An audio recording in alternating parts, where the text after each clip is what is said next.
après, ce qu'on fait également, à l'inverse d'autres syndicats de cours d'eau, on reprend des ouvrages hydrauliques, on reprend des barrages, on les refait. Puisqu'il y a certains ouvrages hydrauliques, s'ils disparaissent, on a des bras de soie qui disparaissent complètement. Ce sont des ouvrages qualifiés de partiteurs.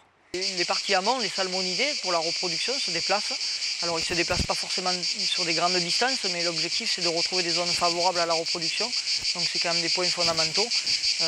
Les poissons ont cet instinct de se déplacer pour se reproduire. S'ils sont bloqués et qu'ils ne peuvent pas atteindre des zones favorables, physiologiquement, la ponte se fera, mais pas dans des bonnes conditions.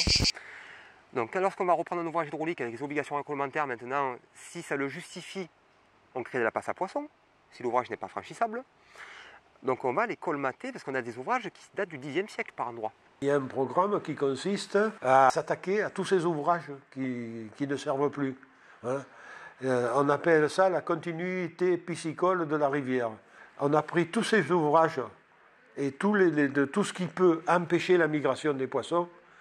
Et il y a un programme qui permet de remettre tout ça, soit de remettre à flot, soit d'équiper les prises d'eau, tout ça, d'échelles à poissons, de manière à ce que le poisson retrouve une libre circulation sur la rivière.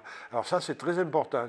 Et donc aujourd'hui, on s'aperçoit qu'il peut y avoir un intérêt à ce que le poisson puisse circuler sur l'ensemble du bassin, d'où la nécessité de réhabiliter des seuils, de créer des passes à poissons ou bien d'avoir des rivières artificielles qui permettent cette continuité écologique, donc de la circulation.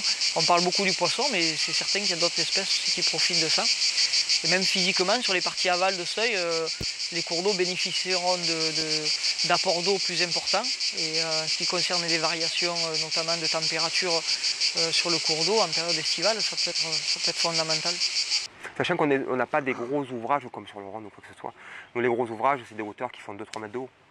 Voilà. Mais c'est sûr que quand on a des vannes, des pelles, comme on appelle les martilières, qui font vraiment un barrage, après on a tout type de barrages. On a des barrages vraiment frontaux, on a des barrages qui sont transversaux, on en a énormément, des qui sont plus récents, d'autres très anciens, d'autres où on se dit si on les efface c'est pas très grave, d'autres où on se dit si on les efface, le partage des eaux aller sur sorgue, si on a un côté du seuil qui vient disparaître, l'autre côté n'est pas forcément alimenté comme il faut, sachant que c'est déjà une répartition assez importante par rapport à tout ce qu'il y a derrière. Ça, la logique, elle est assez particulière, hein. On est encore sur le côté atypique. Hein.